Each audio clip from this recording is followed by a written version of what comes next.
Hey everyone, welcome back to Corporate Decoder, where we decode the hidden stories in financial filings, and today we're looking at Old National Bancorp's latest filing.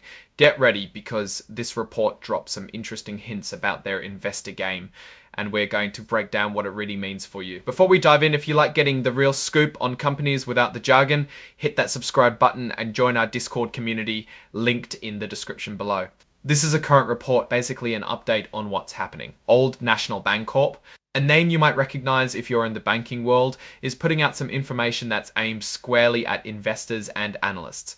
Think of it as them laying out their strategy and performance to their key financial friends. The main event here, the juicy part, is what they call their investment thesis. This is essentially their pitch to investors, explaining why they believe Old National Bancorp is a smart place to put your money. They're sharing their game plan and how they think they'll win in the market.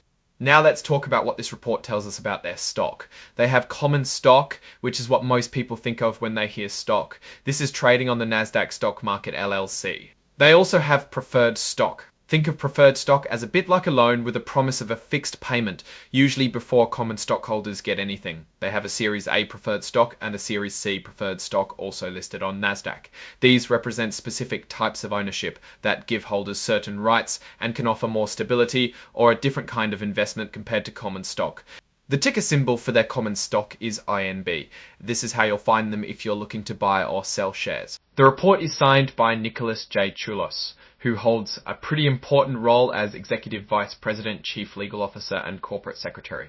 This tells us the company's legal and corporate governance side has reviewed and approved this information. Now let's get to the heart of the matter, the investment thesis. What story are they trying to tell investors? They're essentially presenting their case for why Old National Bancorp is a good investment. This usually involves talking about their strengths, their market position, their growth plans, and how they make money. When a company puts out an investment thesis, it's a big deal because they are actively trying to shape how the market sees them, and importantly, to encourage investment.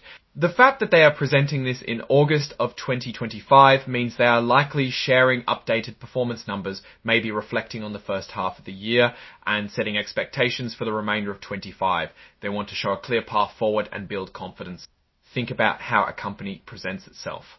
They want to highlight their successes and their potential. What we're looking for in this investment thesis is not just what they say, but the underlying logic and the numbers that back it up. Are their claims about growth realistic? Does their strategy make sense in today's banking environment?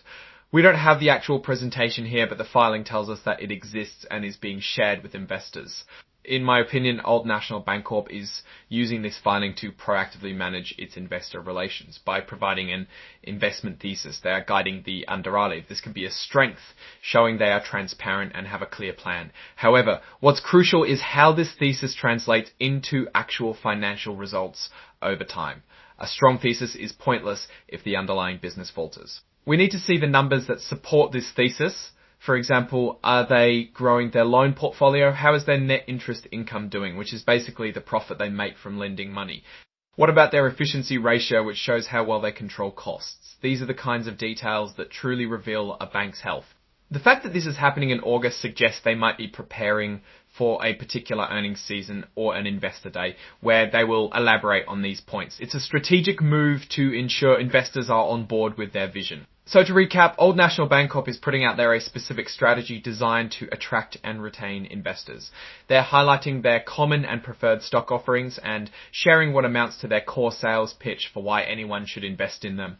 Looking ahead, it's our job here at Corporate Decoder to dig deeper than the surface level presentation. We want to see how this investment thesis holds up against the real world performance of Old National Bancorp. Keep an eye on their future reports to see if their actions match their words. What's your take on this kind of investor communication? Do you find it helpful or just marketing talk? Let us know in the comments below. If you found this breakdown useful, please give it a thumbs up, subscribe for more insights, and don't forget to join our Discord community in the description for further discussions. Thanks for watching, and we'll see you in the next decoding.